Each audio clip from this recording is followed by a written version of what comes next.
Welcome to the Anton Stetner podcast. Today we're talking about mortgage rates going up and not down. Why are we paying more for this money? Yeah. Why is the mortgage rate moving all crazy? What's been happening? What if I told you that it's not rising because of the Federal Reserve? It's not rising because of something Powell did, but it's rising just because of chaos. So we're going to break down what's really going on with mortgage rates, with treasury yields, with tariffs, with the weakening dollar, with the decoupling of the US dollar, and then why investors are kind of whispering again about, dude, this could be de-globalization of the US dollar. So buckle up. This is wild, man. Yeah, I think the quick recap of what's happened in the last 2 weeks is obviously tariffs have been put into place from the Trump administration. That was kind of always the plan, but they were at unexpected levels. Yes. So it freaked out a lot of countries and it freaked out the economy and investors. And the thought was, because we did do a podcast a couple of weeks ago when this was all happening, that people would pull money out of their investments, the stocks, whatever, and find a safe haven, which has always been the basically treasuries, right? Yes. These are bonds for the U.S. government because they're a safe place. Because of it, interest rates would go down because so much money is inflowing. Generally speaking, that's exactly what happens. And that's what we thought was going to happen. But the opposite happened, where the treasury yield or the interest rate actually went up, which translates for real estate investors, buyers, and even sellers, higher interest rates on your mortgages. Why did that happen? Well, there's even a scarier part. So usually the dollar, whatever the value of the dollar is, the treasury market heads in that direction because the two are tied together. What you had over the last 2 weeks is something that's only happened like 4 times in 40 years. You had the dollar depreciate, in other words, the value of the dollar go down, and you had treasuries rise at the same time. So why did that happen? And I know people are always looking for one reason, and they like to believe this is, it's just one simple thing. It's actually a multitude of things. The tariffs were a shock to the system because people thought they were going to be like 10%, not some as high as now with China, 104 or 134, whatever it ended up at. So people thought the tariffs were only going to be 10%. They thought the tariffs were going to be rolled out systematically. The tariffs were rolled out very, according to most people, and for me, my personal feeling, haphazardly. They were rolled out without the market knowing. The market was ambushed by it. So then what happens is the stock market had its sell-off, and usually when the stock market sells off, you have the flight to security, aka money moves over into treasuries. But what happened was, because it was such a big sell-off, China dumped some of their treasuries, probably retaliationary. There was a large hedge fund in Japan that got margin called, and there's probably other people that got margin called too. So they had to liquidate those safe assets quickly, because this was such a massive shock that all of a sudden the dollar's depreciating and treasury yields are rising when that's not supposed to happen that way. So debt for all consumers, not just real estate, got more expensive in a crazy amount of getting expensive. And if you watch the VIX or the fear index, if you had bet on the VIX or the fear index going into it, P.S. I've had fun making money on that one over the years. The VIX index basically went up 5x on the tariff day because of just the sheer uncertainty. Also, what's happening now, even as this is unwinding, is you have certain countries that are trying to pull back from us. You have China and some of our allies uniting against us, starting their own trade deals, because we're still using tariffs instead of as a surgical instrument. We're using it like a jackhammer. Now, I need to be intellectually fair and honest. This has caused the most countries to come to the United States for us to start trade agreements with them. We're probably going to end up with more beneficial trade agreements in the long run. We're probably going to bring jobs and some manufacturing home in the long run. I just don't love tariffs in the short term, and I'm not a tariff fan to begin with. So the tariffs really, really upset the global market. and it started forcing some people away from the dollar. And so as China's been rising, as these other nations have been rising, as other currencies, as the Japanese yen, those currencies have always been there, right? But this may have forced those basket of alternative currencies to be more attractive. In other words, there may be a whole level of unintended consequences to this that we did not consider when we started waging this tariff trade war. Yeah. I mean, there's just so much to chew on there. Ultimately, the thing that investors don't like, though, is we were looking forward to lowering rates. And now we have to pay higher rates. It's kind of been up and down. What's your thoughts on where we go from here? Long-term down. So, I mean, really, I believe long-term down is still trending. We didn't get back to the high highs of even this year. So the 10-year is still trending in a downward direction. But the 10-year spiked because of the fear, the uncertainty, and the shock to the global economic system. We have to go through short-term pain to get to long-term gain. Here in the Seattle Metro, though, it has not been affecting our market. I will tell you, we were in a bidding war this week in View Ridge, which is one of those desirable areas.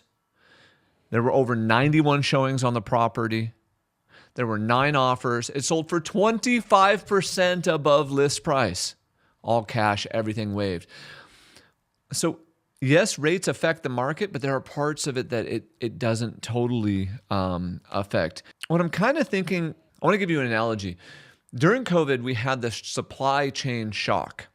This is an economic supply chain shock from this tariffs. It creates a chain reaction, just like the same thing that happened during COVID, where all of a sudden the lumber plant shut down. So lumber wasn't being produced, but more people were trying to buy lumber. So lumber was getting more expensive. And then all of a sudden, less homes were getting built and everything's more expensive. This is the same style of event. It's a series of dominoes. On the right, on the left, and depending on which side of tariffs you're on, what they like to do is they like to pontificate and push these ideas that it's just one thing. No, this is a basket of events and goods that are all happening at the same time that are currently negatively impacting us in the short term, but I do long term, it will be beneficial and helpful. The problem though, Benji, and the scary part, and everyone knows I'm not that doom and gloom, but you got to put on a little doom and gloom here, is that if the rest of the world views us as a threat because we just browbeat them with tariffs and got them to submit, what happens when we need something from them in the future? What happens when the supply chain for the Ford F-150, and it's made with 40 different countries' parts, what happens when that gets hit with tariffs? What happens when we need military support from someone else? What happens when we need financial support from someone else? You can't go to your good friend, kick him in the shin, kick him in the balls, and say, give me money, and then come back sometime later and be like, oh, by the way, can I borrow your coat? Yeah, it's like throwing poop in your neighbor's backyard constantly, right? Yeah. Going over there later, it's like, I just ran out of beer. Do you got a beer I can have for my dinner? Yeah. Hey, homie, want a barbecue? No, dude, you throw your dog poop in my backyard. That's part of this unintended consequences of basket of items that may end up hurting us in the long run.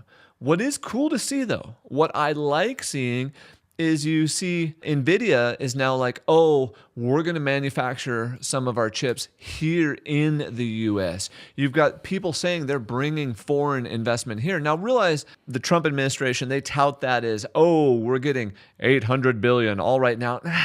That happens over a 3-year run, a 5-year run, a 10-year run, depending on what they're talking about. So there are talking points, but overall, parts of this will be good for America. We just don't want to alienate our longtime allies in the process. That's my fear in this. And that just creates uncertainty, which leads to people kind of being unpredictable. Bingo. And unpredictable markets, investments are not good for... I mean, you know what? It's funny, I think about banking. Yeah. The way banking works is a whole bunch of other people are trading things and making money or whatever. They need a place to put the money. So they put it at the bank, right? And as the economy is great, the banks are healthier. Yep. And as a bank is healthier and has more money, it can lend that money to other Correct. places. Yes. And this is why we want lots of small banks, because the small banks go to these smaller communities where you have like a smaller project, a smaller business, Yes. and you can grow that into a big business versus just having like one gigantic one. But when people pull money out, right, of whatever their investments are, sometimes it will cause banks specifically to slow down their lending. Yes. Lending, it's funny, lending starts after money is made by entrepreneurs, by businesses. But even more entrepreneurs and more businesses are started from lending, right? It's taking the cumulative and starting new little projects. What I see is the uncertainty is just like it's removing the oils and the lubricant from the wheels of production and just slowing it to almost a halt. And that's why that's a like visual to tell you why interest rates are actually going up. Yes. And also they're not putting money into our banks. Yes. Where is it going? Is it going like gold, by the way, gold went up, right? Huge, yeah. So gold went up because that is the anti-risk asset. So when risk is on, people went into gold. But let's go back to what you were just saying. So one of the shocks to the system and why rates went up so much is investors purchase what's called mortgage-backed securities, or MBSs. MBSs have a spread above the Treasury. Okay, usually it's 180 basis points or 1.8%. It's been 2.6, but guess what happened? That spread got bigger during this chaos because of that uncertainty and risk. So the mortgage-backed securities became more expensive. Now I want to go into your banking thought for a second. With banking specifically, if these banks are seeing more risk, are they more likely or less likely to loan more money out? Less likely. Absolutely less likely. So they see the tariffs, they see the economy slowing down, they naturally pull back. And understand the velocity of money inside an economic system is all from lending. And they call it fractional banking. They bring in $1 and they basically kick that dollar out 10 more times. If all of a sudden it's only being kicked out 8 times, that's a 20% reduction in the volume of money and the velocity of capital moving around a circle. That's why the odds of the recession have risen so dramatically. Odds of a recession, by some people, they're calling like 65%. Some people are calling 50%. Some people are calling 30%. You're not really seeing people saying 100%. However, I did hear someone this morning that said his best case scenario was stagflation. And when he said his best case scenario was stagflation, I was like, dude, what's this guy's worst case? Like Great Depression? Curious on that question. Did we get the numbers from the first quarter of this year? Was it like a negative quarter? Oh, GDP? Yeah. No, we don't have those yet. But the Atlanta Fed, which is the number everyone's been talking about, that did come up slightly. So it's not as negative as it was before. But is it negative or positive? It's still negative. Okay, so then that's the first quarter. No, that's its prediction of the first quarter. Yeah, but I'm saying it's highly likely it could be negative.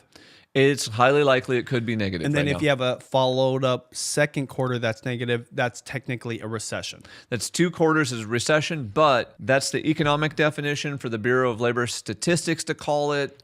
And we talked about this during the Biden administration. How they redefined it. They redefined it, and they also want unemployment to change too.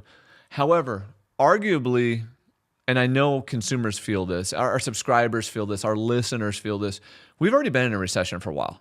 The government's just been propping us up. And as Doge, pulls some waste out, some fraud, some abuse, as we cut some of this excess spending, you're seeing everything slow down. So they're demanding more on these spreads because of that uncertainty. And so rates were at 6.5, Benji, and they went to 7.1. And today they're like 6.85. So they've come back down a little bit, but they haven't calmed down to where they were just pre-Liberation Day. Long term, I think we're moving in the right direction, but this tariff policy is is starting to mess with consumers' wallets. And so President Trump came out and he said, yep, the bond market, it got a little queasy. It didn't like it. But now everything's beautiful. He's like, it's beautiful. It's beautiful. I don't know how you can call that in the bond market beautiful. I would have called it ugly AF. I know. I heard the same thing and I thought, what's so beautiful about this? I saw that clip. I go, what's he looking at? It's like someone drawing him a different picture because I think he was saying that just because it was starting to calm down, like it was starting to relax, but it definitely wasn't beautiful. So tariffs, you have to think of them as doing two main things, and neither one of them are basically good for your bank account. It's a tax on imports, making them more expensive, and then that tax gets passed on to the consumer. Or the business has to eat it in the margin. If the business eats it in the margin, that's still capital not coming back into the system. This is what I want our listeners to get on this. This current tariff shock is pulling liquidity out of the market, which this is also why Trump right now is sitting there beating up on Jerome Powell, verbally abusing him. I don't agree with this, by the way, and saying lower rates, lower rates. Look, the EBC, the European Central Bank, they just lowered rates. Powell, you should be doing this. We're looking for Powell's replacement. He doesn't get replaced until 2026, but they're like announcing that they're looking for it. So poor guy is being a little bit abused in regards to this. But if things continue, Benji, they're right. So Powell is saying the correct line. This is where I agree with him, even if I don't like it. See, I can agree with him from an economic perspective, even if I don't like it.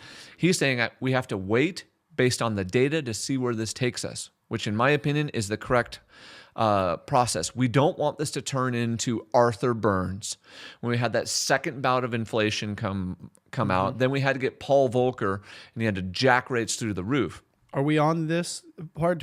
Can I ask a question? Yeah. What data and when does that data come out? For which part? For him to wait. He said we have to wait for the data. Oh, that data comes out weekly. Yeah. So that data comes out in the jobs report. So it's just ongoing data. Ongoing. Got it. Yes, Got correct. it. But what they're looking at is they're looking at their dual mandate. They're looking at inflation and they're looking at full employment or jobs in the economy. So they look at job creation, they look at job openings, and they look at the unemployment rate. But the attention on Papa Powell and the Fed is back on because don't they have meetings in May and June? Yes. So we still have to wait a whole month really to know what direction the Fed rates are going. And also, Jerome Powell does lean a little more left than right, even though they say they're nonpartisan. Look where he's donated money in the past. Let's just throw it out there for what it is. So you can see this natural friction of him being like, nah, we're just going to wait and see what happens. But I agree with him. You have to. However, here's most likely what's going to happen. They're going to wait a little too long, and then they're going to have to cut more aggressively because the economy does appear to be slowing down in front of our eyes. Okay, just based off of that, though, what is the takeaway and were you going to talk about the takeaway a little bit later? Or what is we actually have multiple takeaways here. Got it. Yeah. So what's that takeaway for an investor or a buyer who relies on what the rates are going to be? I think the takeaway for all consumers right now is debt is more expensive. Therefore, that's going to slow down the purchasing of certain things. I talked to a gentleman who runs a Ford dealership today before we came in. I said, hey, how was last month? And it's ginormous Ford dealership. He goes, we had a record month. Oh, really? And I go, why did you have a record month? And he goes, well, I think there's two reasons for it. Ford did some amazing commercials and they ran some ads about employee pricing. So they're giving people money off of cars, number one. Number two, this his words. He said, I think the tariff talks are also causing a little bit of that pull forward of demand. Yeah, the front load. I'm thinking about buying tequila this month. Bingo. Just everything. Can we buy it by the case? Yeah, at Costco. Just get the pallet and put it on your cart. My wife made me throw away my gallon jug of Tapatio that I bought from Costco because I didn't get through it fast enough. She's like, you got to throw that away. I was like, that never goes bad. I've never seen that one. Okay, cool. But the takeaway is that rates are going to be higher just simply because of uncertainty. As rates are higher, though, and as economic uncertainty happens, that's good for buyers, that's good for investors. And I know I just talked about a bidding war, but that was a special neighborhood. It will cause some buyers to pause and step out of the market. I talked to one of the biggest lenders in the county this week, and I said, hey, what are you telling your buyers? We're telling them the market is uncertain. Lock now if you barely qualify because you may not qualify in a week or two. So when rates shot up 0.5%, you probably lost 5% of the home buyers across the U.S. This is probably a unique opportunity to make some offers. And for investors, it's harder to get cash flow right now. Sellers, well, you need to decide if right now is your time to get or to, wait. So the next thing that I know that you kind of hinted to, but it's on these notes, is de-dollarization drama. Tell us kind of like what that means and again, how that affects rates and mortgages and investors, buyers, sellers. I think the media has overblown the de-dollarization drama. They talked about it a lot over the last couple of years, how China was going to overtake us and our debt was out of control, blah, blah. Basically, countries not using the dollar as the stable currency and finding another option, right? The US dollar is the global reserve currency. So what happens is something that trades in Brazil, generally speaking, they're not going to use the currency there. They use the US dollar, so they don't get hit with exchange rates and stuff like that. That was really pushed through, who was it? Carter, I believe, made that happen with the Saudis and with OPEC. And that was for the petrodollar. And that's really what started our dominance of global world trade with the dollar.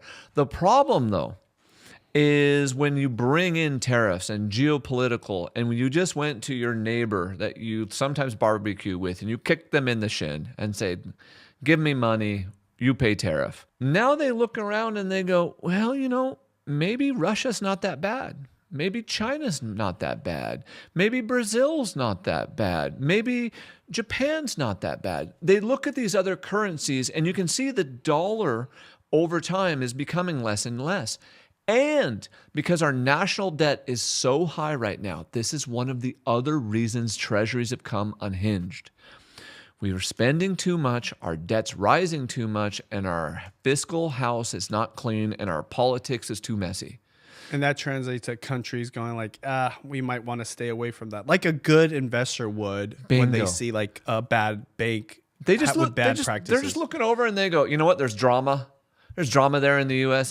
Maybe we avoid it for a little bit. Maybe we invest in Germany. Maybe we invest in some other emerging market. It still dominates global transactions, but we were at like over 70, and now it's slowly trending to around 60% of global trade. Now that's happened over the last decade, but this is pushing it harder. People remember things like this. The fear is this might accelerate that uniting of other countries, of BRICS, for example, of forcing people. And so the question is this tariff policy tying the world to the U.S., or is it forcing them away from us and our dollar? And one of the things that the U.S. has enjoyed, that the U.S. consumer and our economy survives on, is the fact that because everyone uses the dollar, our debt is so cheap and we have so much capital here. We are the most flush capital market in the world. That's why all the entrepreneurs come here to build businesses. If de-dollarization happens, literally the wheels fall off, the cart hits the dirt, the cart explodes, and we're just laying there in pieces.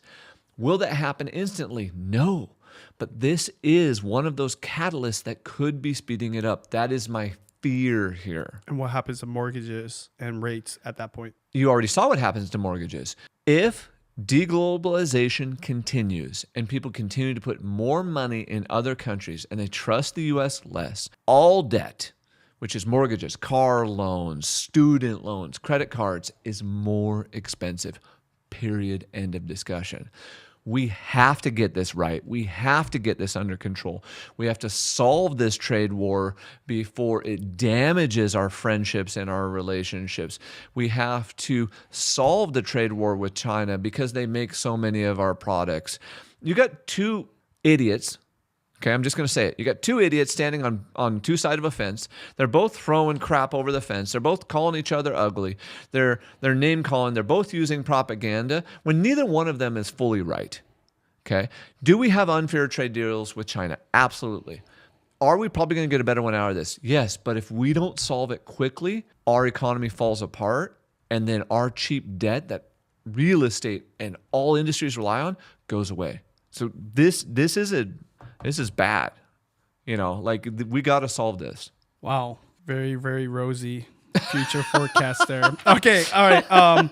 Next up, I know this is starting to get pretty deep, but I think one of the things that's interesting about you talking about this stuff is it has sometimes direct or indirect influence on, of course, the mortgage rate that you pay. And one of the big questions is, when is the mortgage rates going to fall? Is it going to go up? Paying attention to these things gives you a little bit of a forecast. That's exactly right? Like what a little we're doing. short term. And the next one would be the weird bond dollar dance. The weird bond dollar dance is, so generally, and we kind of already hinted at this. Generally speaking, the two are holding hands and they're running in the same direction. And what happens is, as U.S. Treasuries yields go up, the dollar strengthens. But what happened is the dollar weakened and U.S. Treasury yields went up. So in times of stress, people usually flee to our currency. They flee to our treasuries. But this tariff announcement caused the opposite. That's what I wanted everyone to get. I wanted them to understand there's been a bizarre divergence that doesn't usually happen. That is a crisis of confidence in the U.S., our economy, and us playing fair and friendly to the rest of the world. I'm not saying we don't need to take some of this back in regards to the trade war. I'm saying I don't agree with our current method of execution. So what is kind of the next 6 to 12 months look like based off of what's happening right now? And how does it affect your plans for purchasing, selling, investing in real estate? I'm going to answer that by giving us a small history lesson. So if we go back look at history, Benji, and all of our listeners, our subscribers, thank you for being on this journey with us. You'll see that history is going to generally rhyme. So you had the Smoot-Hawley Tariff Act of 1930. Massive tariffs. What did they do? They started the Great Depression, and because of U.S. protectionism. Global trade collapsed, and it worsened the depression.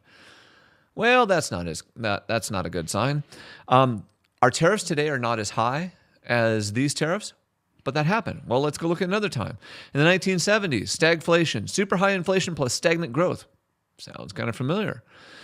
Tariffs push up inflation while hurting growth. That might create a similar situation to stagflation. That's why that one economist said his best case scenario right now is stagflation. We then had the Plaza Accord in 1985, is where major powers coordinated to weaken an overvalued US dollar that caused major trade problems. And today we have like this same trade tensions again, and the approach is unilateral tariffs and not cooperation. And that led to imbalances and a bunch of unintended consequences. So connecting the dots here, the Fed sets the stage for monetary policy at the front end of the curve or the beginning of the dollar. Tariffs came in, they crashed the party, they created fear, uncertainty, and doubt, and inflation fears and recession fears. That jacked up our treasury yields, and the investors were asking for a wider spread because of the increased risk, so mortgages went up. And it wasn't just mortgages, it was auto loans and credit cards. This everything. Is in the 80s, right? No, this is now. Oh, now, okay. Yeah, so I'm coming back into now. Sorry, I should have said that. So what this policy is doing is it's fueling de-dollarization. It's fueling risk. It's creating a dance between the dollar and the yield where we have less confidence and less stability inside of the United States. So what should we be doing? And what are we thinking? And where do we think this is going? The next 90 days is going to be bumpy in regards to interest rates. If you are doing something that's very interest rate sensitive, you're going to want to lock early. And if you're doing a construction project or something of that, you may want to buy a future rate lock. Second thing, even though I don't necessarily like them, this is probably one of those opportunities to go look at like an ARM loan if you're purchasing a property and get like a 5-1 ARM or a 3-1 ARM, because you're going to get a slightly lower rate, which is going to help to compensate for the high rates. BECU has a super cool product right now. If you get a jumbo loan, so more expensive, you got to have $750,000 or $850,000 in debt. BECU will float the rate down on your jumbo debt one time every 12 months to whatever it is. So you could use that to purchase a more expensive property. So once again, it's going to be like $1 million property and above in the Seattle metro. It'll be jumbo, it will be different in other areas. Let's say you got it today and it was 7%, but as rates come down a year from now, that product would just automatically let you slide into a lower rate. So look for alternative products that can give you a decent deal today, but then have upside potential as rates change. Look for investments. We were just talking with a young investor. He owns 3 properties, and he's looking to do a 1031 and cycle his money. He knows his cash flow is probably going to go down, but then as soon as rates come down, he's going to refi. He's going to go sell 2 single families. He's looking at possibly buying a commercial building and a 4-plex. And he knows his cash flow is going to go down today, but that's probably temporary. So as rates go down in the future, he's going to then refinance and get a higher cash flow. Plus, he's going to get appreciation on a larger asset, depreciation on a larger asset, better interest pay down. We have real risks in relation to borrowing costs over the next 90 days. Credit cards, HELOCs, student loans, auto, real estate. That's real. We also have real risk in regards to outside economic shocks. Unintended consequences, things we haven't thought of. What if we get another SVB? Another bank just goes under because they got margin called over something. The even crazier part is this is the U.S. is walking around right now with a black eye, and it's a confidence thing. We have a black eye right now because we got in a fight, we got hit a couple times, but we still got the ugly black eye showing. We don't know how long it's going to take to clean up this black eye because we got to get this trade war settled. You can see where I land on top of this. And then policymakers. This includes the Fed. This includes the House of Representatives. This includes Senate. This includes local policymakers. They've got to do whatever they can to reduce economic friction over the next few months. One thing that may be doing that is, so for instance, the House of Representatives, they already passed the new tax proposal that made it through the House. That's a good example of policymakers giving calmness to this chaos that's currently happening. Also, though, in chaos, do some people panic? Mm-hmm. So there may be a buyer that panics. There may be a seller that panics. I'm telling our buyers, our investors, go make backup offers on deals right now. We love picking things up on backup, being the second offer, the third offer. Go make offers that might sound a little bit harder than you would normally negotiate. You don't know. Go find the motivated individual who is being pinched because of these credit risks, who is being pinched because of these high rates. And then keep watching our podcast. Keep reading the news. You're looking for inflation data. You're looking for tariff data. You're looking for unemployment data.